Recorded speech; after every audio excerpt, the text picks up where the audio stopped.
I'm Mike. And I'm Adam. And this is Stuff and Waffle.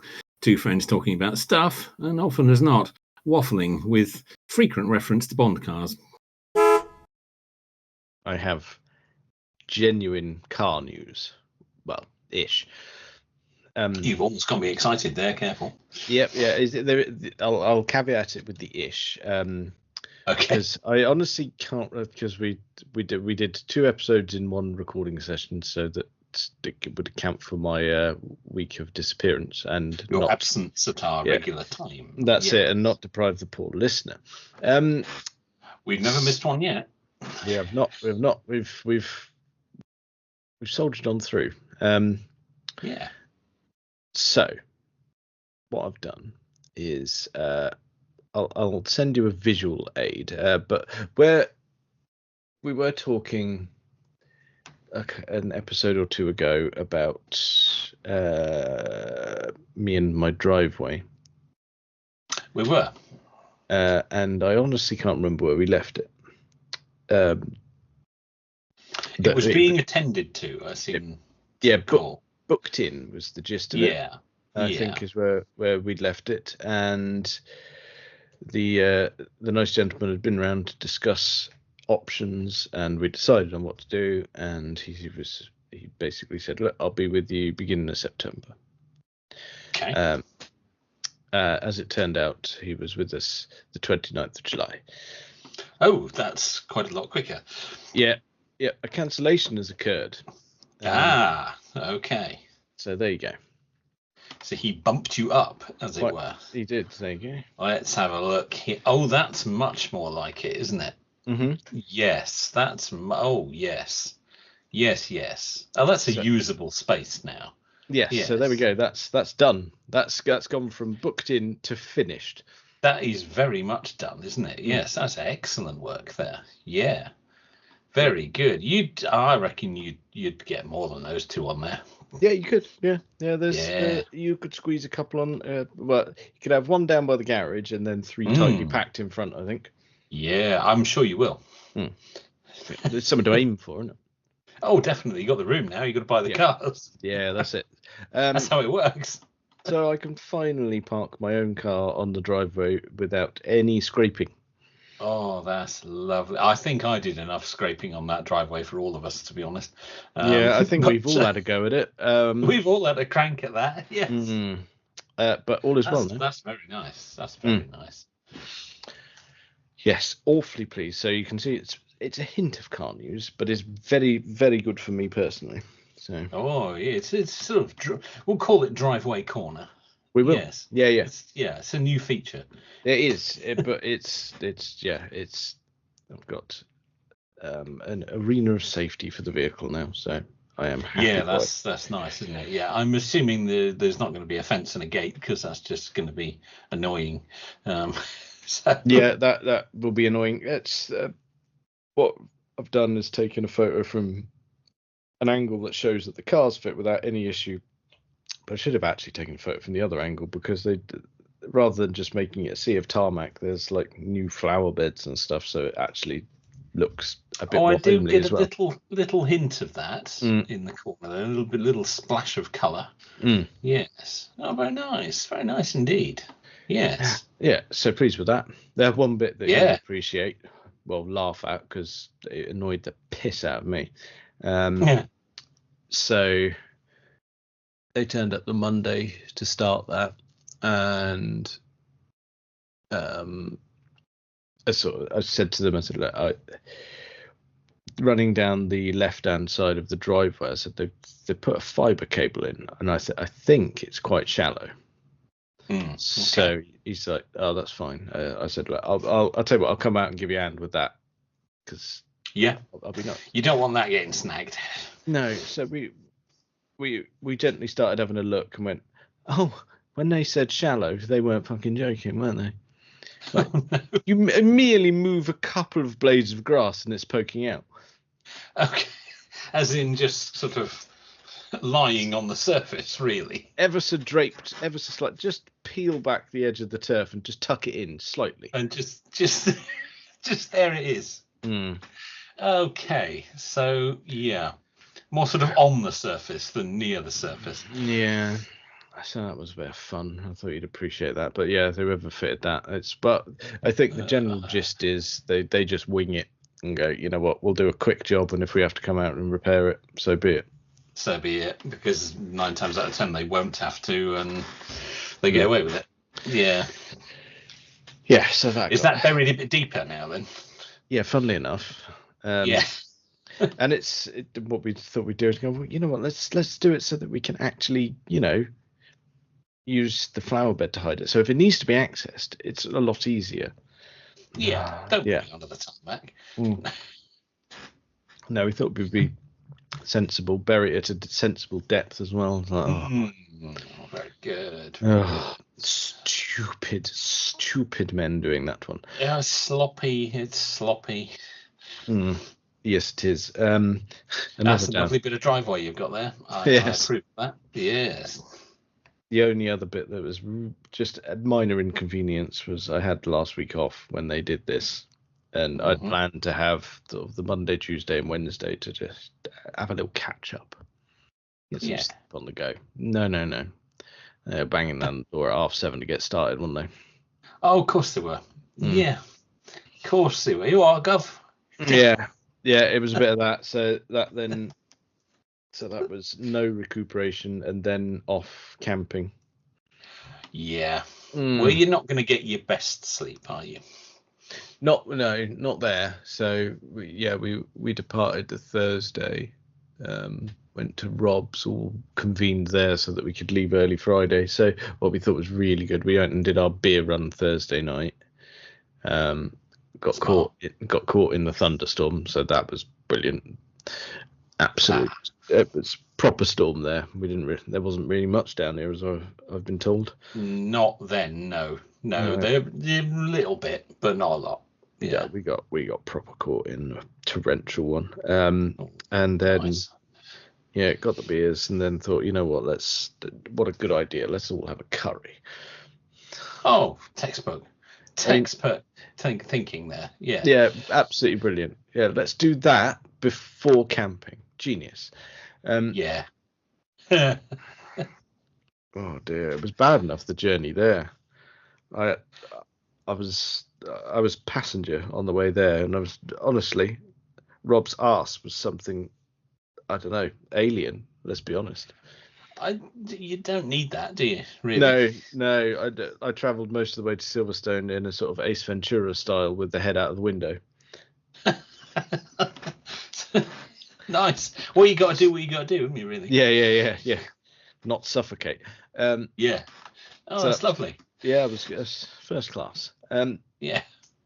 So, that was a bit of fun. Then we did the setting up of all the campsite, then go looking at motorbikes and such like, and then many beers, maybe too many. Quite a few. Yeah, maybe. Yeah. Maybe some may say. Yeah, some may say you might have had too much. No, I mean, fortunately there was no hangover to speak of, but Friday night was very beery, quite a bit of whiskey. We went to the drum and bass thing at the circuit. That was. Oh dear. I was already gone at that point, so we took the whiskey and off we went. Oh my god. Did I imagine it, or did you put that on Instagram? Oh, I think that went on Instagram. Yeah. I think it did. Yeah, I think it did. Yeah, definitely. Drum and bass going on there. Yeah. Definitely. I was gone. I was happy. You were in your place, were you? I was. Then we had. So Saturday was a good one because we had qualifying and the sprint race, so that was a real treat. So lots of track action. It was really good fun, good atmosphere. Lots of motorbikes, quality racing. Then more beers, 3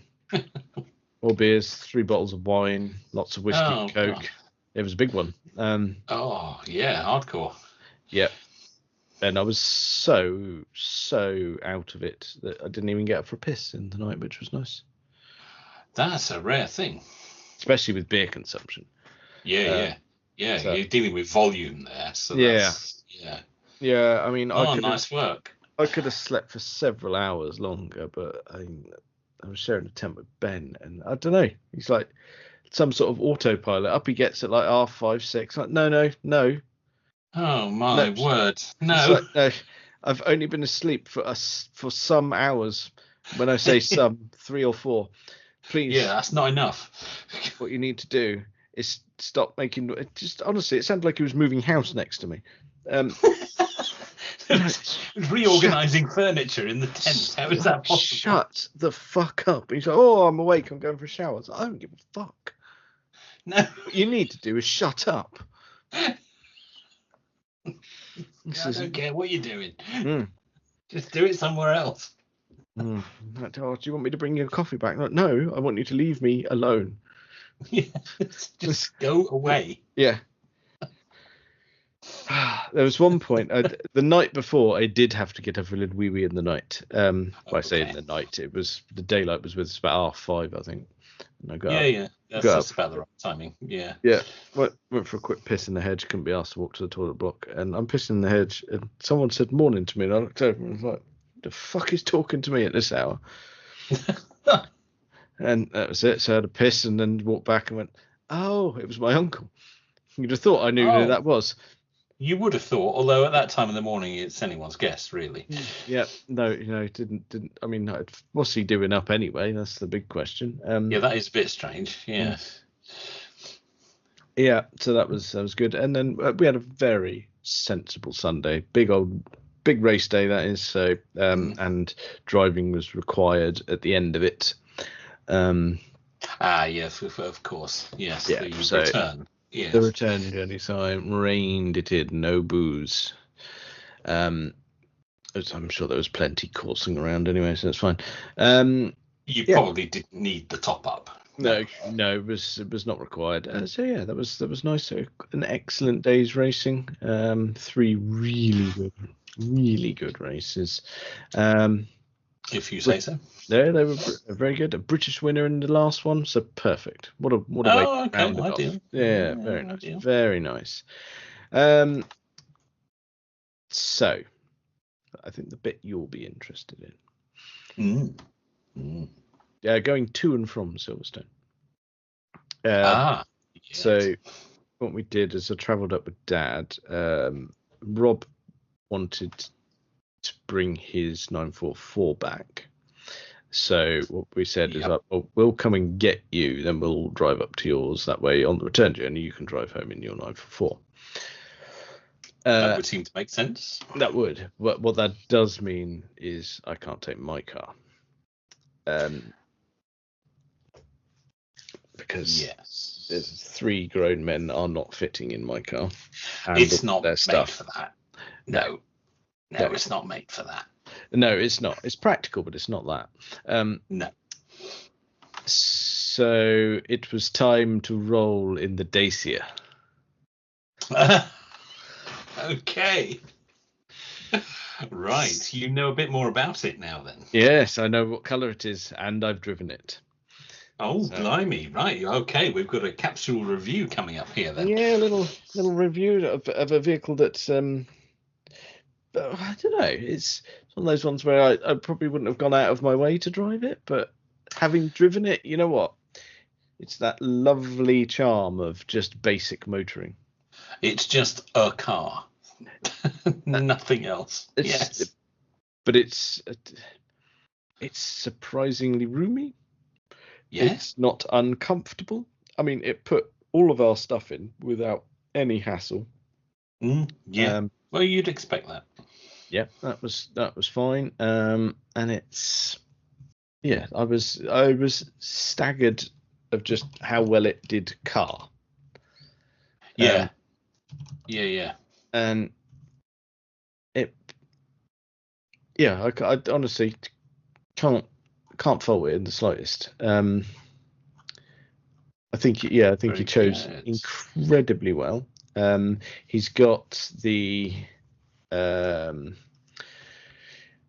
in terms of engine, he's got the tiny one.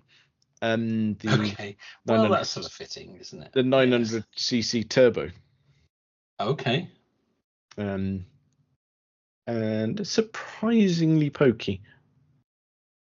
Yeah, well, I mean, it's not going to be a heavy car, is it? No, it's not. I think the only thing, the engine was, small but effective.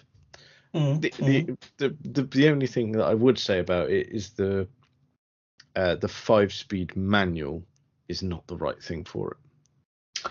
Right. All the ratios need tweaking because it's something. It doesn't. It's very long geared. Well, it's probably the gearbox from another car, isn't it, that hasn't been reconfigured. Well, I'm assuming it's just. I mean, it is a Renault, so I'm assuming it's just a Renault engine and a Renault box. Yeah, you would think. Yeah. So maybe that's just the way that the Clios came. But I just it. What was really stupid about it is like it's got like an eco flashing thing on the dash. So change up. Oh yeah. You're like, go on then. I'll adhere to the advice. And the second you change up when you're advised to, it just does that sort of lumpy. Whoa, whoa, whoa, whoa. It's like this is not the gear for this car at the moment. No. It's done you wrong there. It told you to change when you shouldn't have. Well, but very handily, just down by the light, the little button for the fog lights, or I think it was. There's another little switch to turn off that nonsense to stop it flashing. Oh, that's what you want to do. Yes. Change gear? No, leave it. Our Fiesta ST used to do that. That had a thing telling you when to change gear, which I always used to ignore. Why would a Fiesta ST have one? It's very strange, wasn't it, that it was in there? Yeah. The whole point of an ST is that you rev it out. That was, that's the whole point. I mean, my car. Don't tell me sensible times to change gear. It's a Fiesta ST.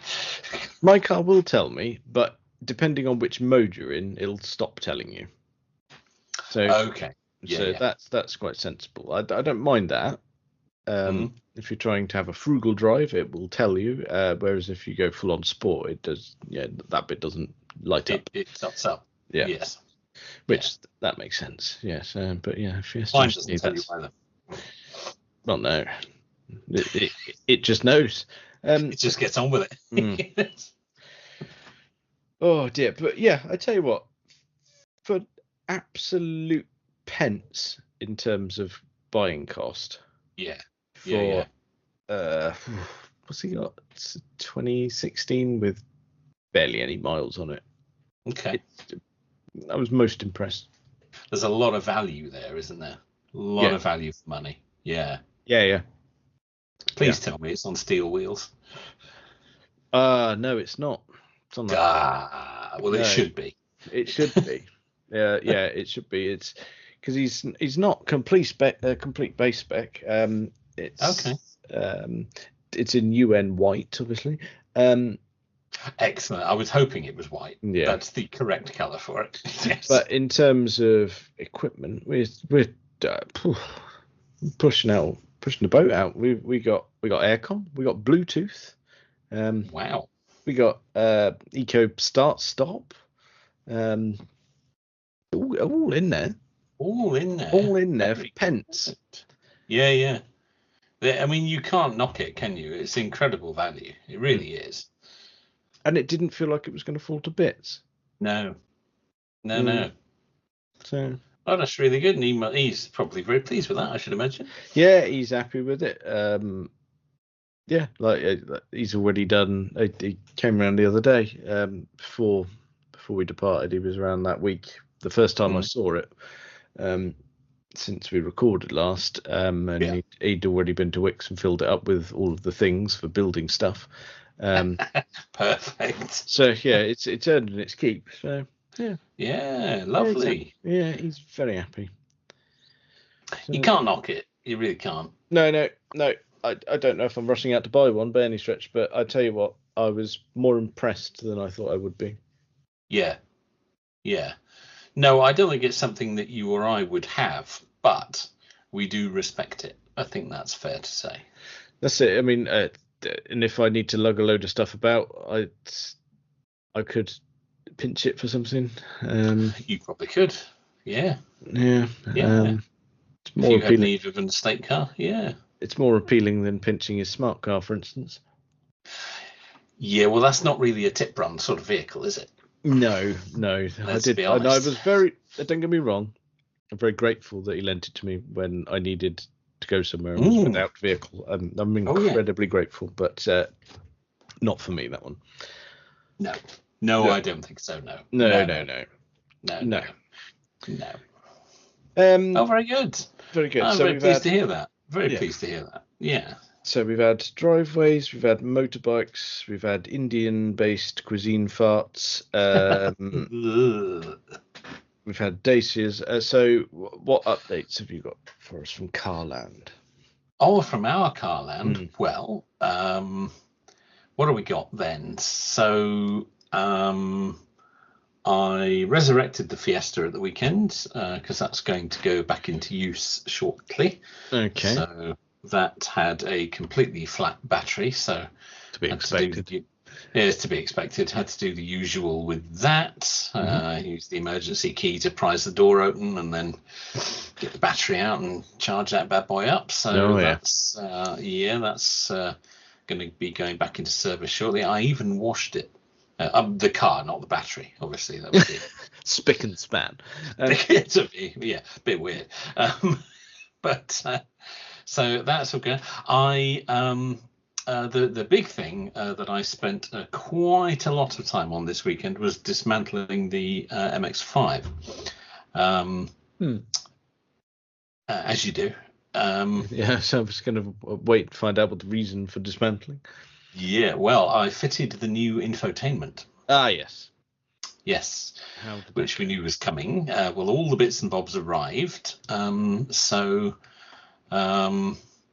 We had a nice pub lunch on Saturday, and when we got home, I thought, I know what I'll do now.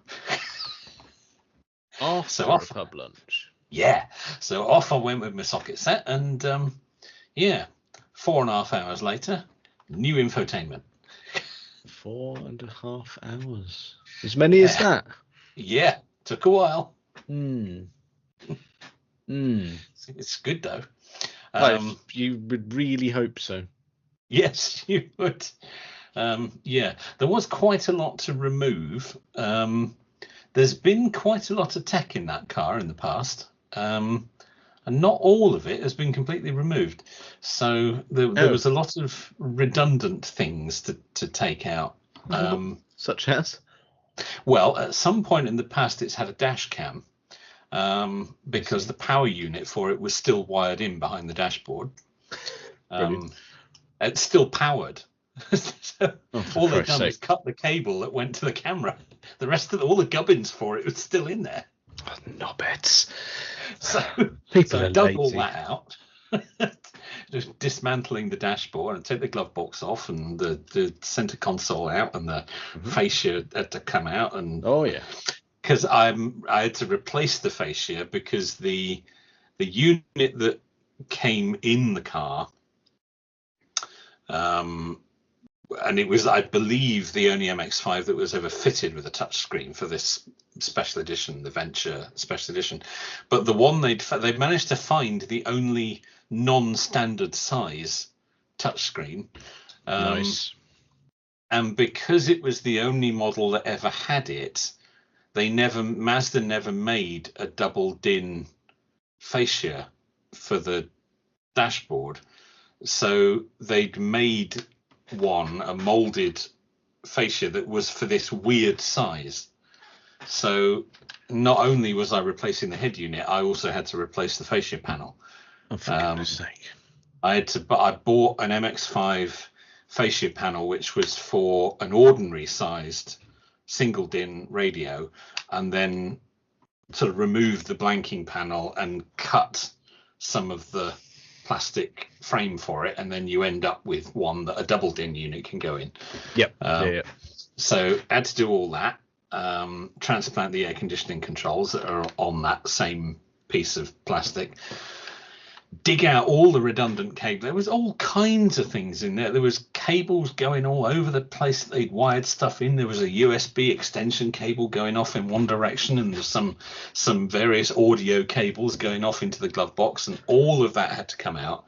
Great stack of wiring came out of the thing to get back to the original Mazda audio plug, which was buried deep down in the dashboard. Oh, superb. So dug all of that out, dug out the USB extension cables that were going down the center console, dug out the audio cables that were going to the glove box, dug out all this dash cam stuff. There were some other nondescript cables going up towards the dashboard that I guess something else has been in there. I couldn't identify what they were, but something else has been there. That car at some point in its past has been bristling with technology. The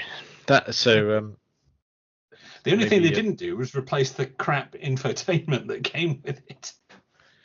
Unless it was the dealer who put it back to standard, maybe. Oh, maybe. I don't know. Anyway, all of that came out.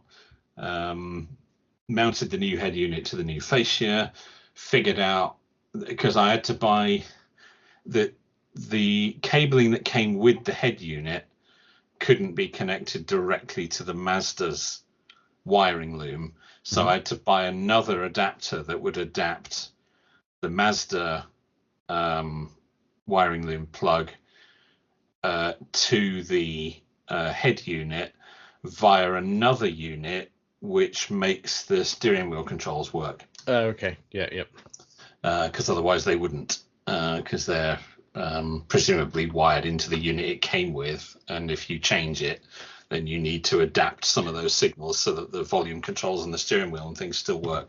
So bought that separately as well, coded that. You plug it into your computer and you code it to what car it's going to go in. So did all that. That all worked amazingly. I was expecting to have trouble with that, but it didn't. That all went in, tested it all, lovely. Got it all clipped in and was sort of, I'd got it almost back in. I hadn't got as far as actually doing the screws up, because obviously as an old computer engineer, we all know the basic rule. If you put the screws back in, it will not boot. Yeah. So that's page one of the computer tech book. You only make the mistake the once. You do, and I made that mistake about 20 years ago, so it's fine now. Got it all back in and it all powered up, turned the ignition on, it all powered up, all looking good. Absolutely no radio signal. And it turned out that the cable I thought was the antenna, the aerial on the boot, wasn't. So I had to go digging around in the dashboard trying to find that. Couldn't find anything that looked likely. And then I realized there was another cable tucked down in behind the dashboard that had obviously had either fallen out of the way when I was removing everything or something. Anyway, I don't know. Had another adapter on the end of it and was all wrapped up in this horrible sticky tape. So I had to dismantle all of that, get that all apart, get the adapter off the end of that, and that gave me the standard antenna cable that I could plug into the new head unit. This is why it took 4.5 hours. Yeah, I'm seeing it now. It's all coming very clear. And there was way more cabling then to go back in. Well, I mean, a lot of cabling came out, but there was more cabling going into the back of the new head unit than was into the old one. So there's all the matter of cable tying it all up and getting it all stuffed back in so that it would actually fit. And eventually got it all back in and all screwed back together, and it works lovely. Oh, that's good. I thought you were going to say, and I turned it on and fuck all. Yeah. No. Fortunately, the antenna was the only thing I'd not got right, and it all seems to work. Dawn's been driving the car this week, and she says, "Yeah, it's great." She's got because this unit's got proper CarPlay. So she's got her iPhone all paired up to it, and it's working well. It's made the interior much cleaner, because the old one, because it was set into this slightly strange molded fascia, and it had buttons on it, and they'd wired a microphone off it, which was sat on top of the steering column, so there was a bit of exposed wiring around in there. I don't know if that was factory or not. Doesn't sound it. Mazda very much treated it as an aftermarket installation with adapters and things. They didn't change the wiring loom for the special edition. They just put adapters on the end of it. Yeah. So it might have been, I don't know. Anyway, so took all that out, and the new unit is a glass screen there's no physical buttons on it. It's all touch. So it's made for a much cleaner, more modern look in there. Yes, I'm very pleased with it. Well, that's good. I'm pleased with your efforts there as well. That's one of those jobs that could really make you lose your patience. There might have been some language. Yeah, because it's all little screws and plastic clips, and your arm bent round the wrong way. So you know what, reaching around the back of the glove box to try and find whatever cable tie they've used, and you can't see it, and you can't get your tool in there properly, not like that. Oh God! And it's it's not good. And I mean, gone are the anything days that involves lots of wiring in a very small car. It's and not gone fun. are the days of slender arms. Let's be honest. Yeah, it's true. Not as wiry as we once were. I'm lucky I can get in it at all, really. Yeah. So, I needed to bend in directions I don't bend in anymore. Oh, dear. Not good. No. But there it is. You've done that. There's considerably less wiring in there than there was before. Well, good work. I approve enormously. Don't quite understand why somebody would remove a dash cam but leave half the kit for it in there, because surely then it's never going to work again. No, you're never going to get the parts aligned again. It's never going to do that. Maybe it was traded in with the dash cam in it, and the dealer just cut the wires and took it out. I don't know. Bit of bodge job, but yeah, entirely possible. So I only found one of those little plastic. What do they call them? Are they like the little adapters with the screws and the for joining wires together? What are they called? Oh God, I know what you mean. You know the ones I mean, don't you? Yeah, the chocolate block ones. Yeah, that's it. Yes. Yeah. I only found one of those, which was what they'd used to splice in the dash cam power. Oh, that's some shoddy stuff right there, isn't it? Yeah, it really is. So none of that anymore. Good. So you've done all that, and wonderful success. And I'm very pleased with your efforts there. You're adding many strings to the bow. Oh, I think so. Have you driven it yet? No. I see. It'll happen. Don't worry. It's on your driveway with the keys within your grasp. Yes, I know. I'll get there. I'll get there. I needed a drink after I'd finished all that wiring. So I appreciate that, but we've had days between now and then. You see? Yeah, I know. We'll get there. Don't worry, we'll get there. The review's coming. Yeah. Good. Yeah, good. Don't worry about that. I'm assuming you haven't even had your Woolading picture taken yet either. No, I haven't done a Woolading. For goodness sake. No, it's on the list. Don't worry, it's on the list. All right. A brief touch on my car. Yes, please. No change other than something else is broken. So there we are. Did they fix your windscreen? No, not yet. Okay. No, I'm still chasing that. What's broken in the interim there? The tailgate release handle on the outside has ceased to function. So is that a mechanical handle or is it an electric release? No, it's electric. Yeah. It's electric. It's a switch on the back. The tailgate opens from the key. Mm-hmm. And it opens from the button on the dashboard, but it won't open from the outside, from the actual button under the handle. Okay, so it's either the button or the wiring to the button then by the sound of it? Yes, indeed. Now, I have researched this. A replacement handle from Jaguar oh, God. is... I am sitting down. Is a silly price. I saw a quote of about 300 quid. However, I got me on the Facebook group, and it turns out that the exact same part was used in the Land Rover Freelander 2. That's why it's and broken. You can get exactly.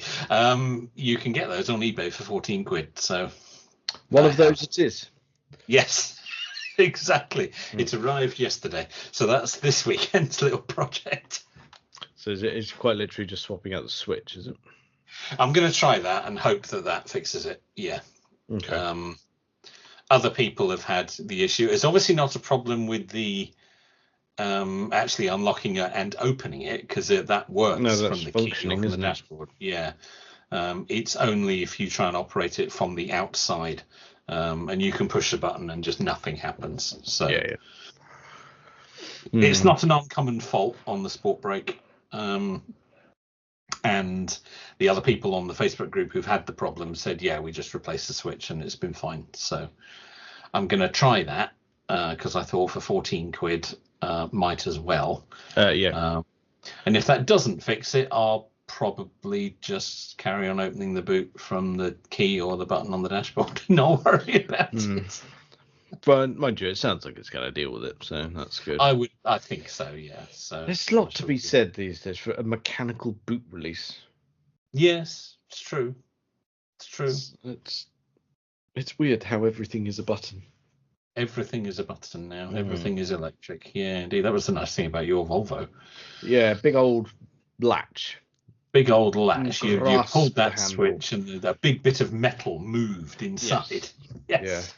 Yeah, that's, you know where you are with that.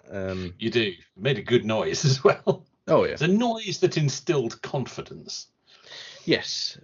Yes. I saw it in the week. You parked in Sainsbury's. Oh, lovely. Still going. Still going. Oh, yeah. Great. Do we like that? All is well. All is well. It would have been nice to see the occupant, but I was a flying visit. So fair enough. Yeah. So that's good. That's good. I'm pleased that is still around. I really am. Yes, that's what I thought. Yeah. So let's go on to some car news. So car news, yes. So I don't exactly know when this was from.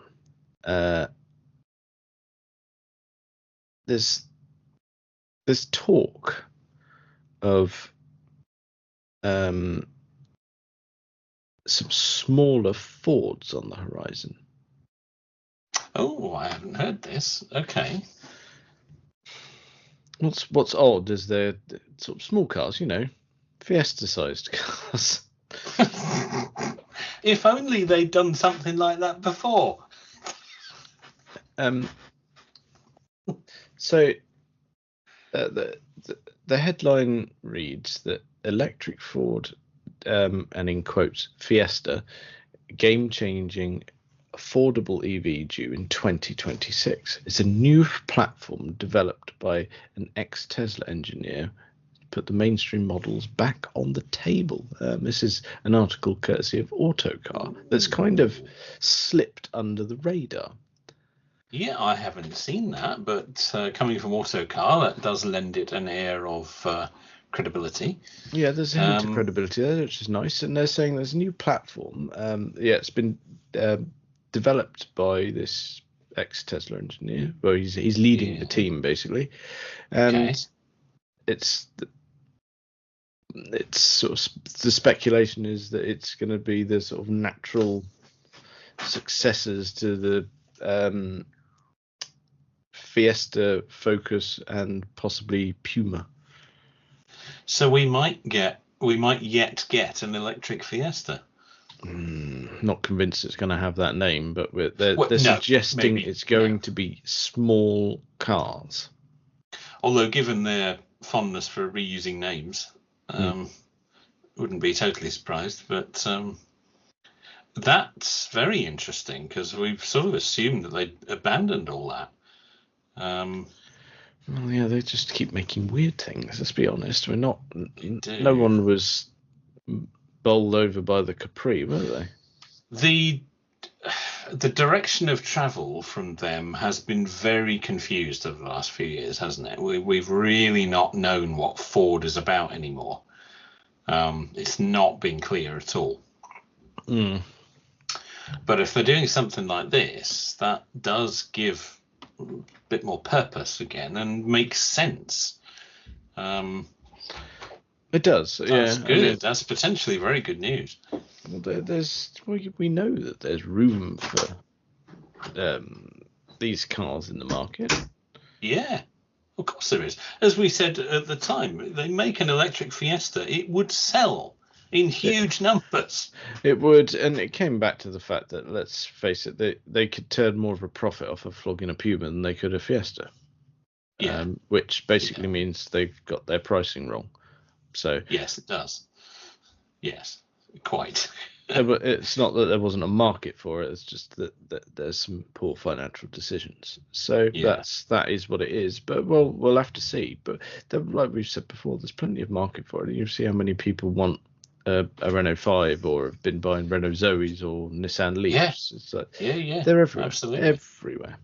Yeah, they are. That's excellent. I hope that happens. That's really good news that I'd completely missed. I've not seen anyone else talking about that either. That seems to have gone unnoticed. I will send you the entire article.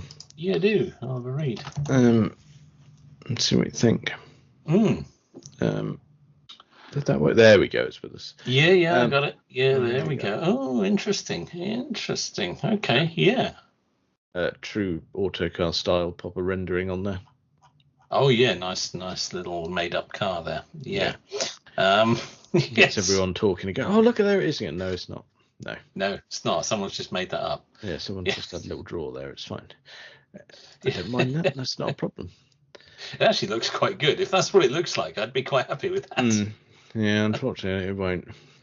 No, it probably won't. No, probably not. I did share an article on our Discord this week with some more JLR news. Oh no, what have they done now? Oh yeah.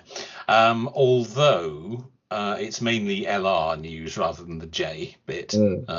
When you actually read it, it's a little bit clickbaity, but they have upped their investment in the new electric future, I believe from 15 billion to 18 billion. I see. But there's also talk in there of them not, and this is mainly focused, although it says Jaguar ups planned spending as it continues to invest in combustion engines is the title, but it's mainly about Land Rover rather than Jaguar. Well, we know that they're not investing in combustion. No, and they are. Basically, the gist of it is that they're upping their investment in the new electric platform for the new breed of electric Range Rovers, but they're suggesting here that it isn't going to be based on a new all-electric platform. It's going to be based on a platform that allows for both internal combustion and EV, and that they will continue to make combustion engine models alongside the electric ones. I see. Rather than going all electric as was originally said. So it actually says JLR announced that it is moving away from its goal of launching 6 all-electric cars by 2026 and will instead focus on hybrids and plug-in hybrids as the demand for battery electric cars has slowed globally. Well, yeah, it has. So Autocar have quoted JLR's CFO as saying, until the powertrain technology properly wins globally, we are going to continue to invest in multiple powertrains at the same time. So that probably will drive investment in internal combustion up. I see. So another very confused picture. from our friends in the Midlands. But I would have to say they're probably, I mean, Jaguar woes aside, but in terms of JLR as an entirety, it's not that much of a surprise, because I think a few other people are leaning towards that as well at the moment. There's a bit of backpedaling. There is a bit of backpedaling. They're not alone in doing this. I feel for the car manufacturers, really, because they're being pulled in lots of different directions. Government's trying to force them to go all electric, and in the case of the EU, are going to start, well, already are, starting to impose big fines on them for not selling their quota of zero emissions vehicles. But the market's telling them that people aren't buying them. So what do? They're being forced to make the things. They're being pushed into a situation where it is fiscally irresponsible of them not to make zero emissions vehicles, but people aren't buying them. So what are they supposed to do? Really difficult. It is really difficult. So I do, and people are all, up at the faces of the car manufacturers saying, "Oh, I'm making stuff we don't want." Yes, but they've got no choice. Their governments are leaving them no alternative. The EU fines are enormous, for something like 15,000 euros per car when you're under the quota that they'll fine you. It's big money. They've got no choice but to go that way. The governments are forcing them that way, but then people aren't buying them. So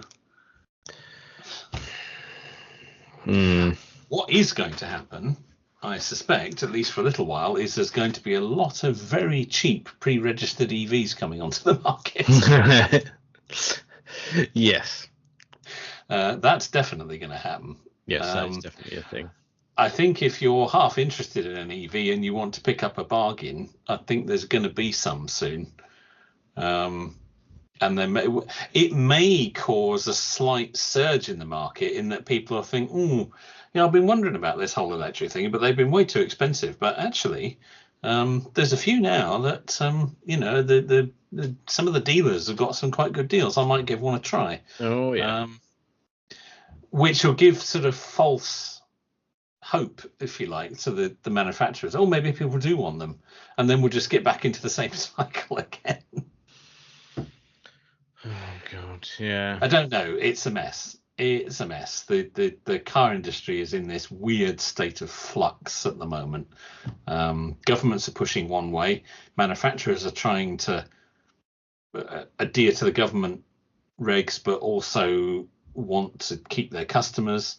The two are a long way apart. The car manufacturers are stuck in the middle. It's difficult. And I think this announcement from JLR saying, maybe perhaps we'll carry on making engines for a bit longer yet. I think they're not going to be alone in doing that. No. Although, as we have said, in terms of the Range Rover specifically, I think they probably could go all electric and it won't affect sales very much at all. Yes, yeah, we've said it time and time again, haven't we? Yeah, I don't think it matters for them. I think people will buy it anyway. Yeah, they're just not fussed. They're like, yep, I'll have a Range Rover, please. Yes. Oh, they're electric now, sir. That's fine. Yeah, that's exactly what I'm after. Does it say Range Rover on it? Perfect. Yeah, that's what I want. Yes, I don't really care what powers it. I want one of those. Yes. If you say they're electric now, I don't care. I'll have electric then. Yes. So, will it break down? Oh, I should think so, sir. Perfect. Yes. Yes. That's for me. Yes. Oh dear. Yeah. So yeah, slightly kind of strange announcement from them, really. But I think I don't think they really know what they're doing. And this new all electric platform that they were supposed to be developing with the Canadian company. Has that really happened? Is that still on the cards? It doesn't seem to be. Awfully quiet, isn't it? awfully quiet. And now they're saying the next breed of SUVs, at least under the Range Rover brand, are going to be based on a platform that's both electric and internal combustion. Well, wasn't that the platform that they built the new XJ on? Yes. Which they didn't do, because they Yep. said it was outdated and they needed a pure electric platform because things had moved on and it wasn't going to be competitive in the marketplace. But now they're saying they're going to go back to that. Oh dear, that's such. Because all of a sudden maybe it would be competitive in the marketplace. Does that mean they'll resurrect the electric and internal combustion XJ? I'd love them to. I would as well. That would be glorious. I don't think they I will, don't know. but I'd like them to. But that's the platform they abandoned because they said it was outdated. Okay, well, they've made one U-turn. Can they do that one as well? Oh, they need. It doesn't make sense for Jaguar not to make the XJ. Not now. They've contradicted themselves and ended up at the point where they need to make it. Yeah, they have. They've absolutely. This announcement this week completely contrary. It's a complete U-turn on where they were before. Okay. Mess. Well, mess. Yeah. Mess. Yeah. Awful. All right. Well, that's it. That's our message for the week then. So we can round off and say, like, anyone who's listening at Jag, right? You've solved your own problem. You've got the answer. Just build the XJ. We want an all-electric XJ. Now, please, because apparently it was ready ages ago. It's ready, and it can do your internal combustion stuff as well. Do it. Yeah. Do it now.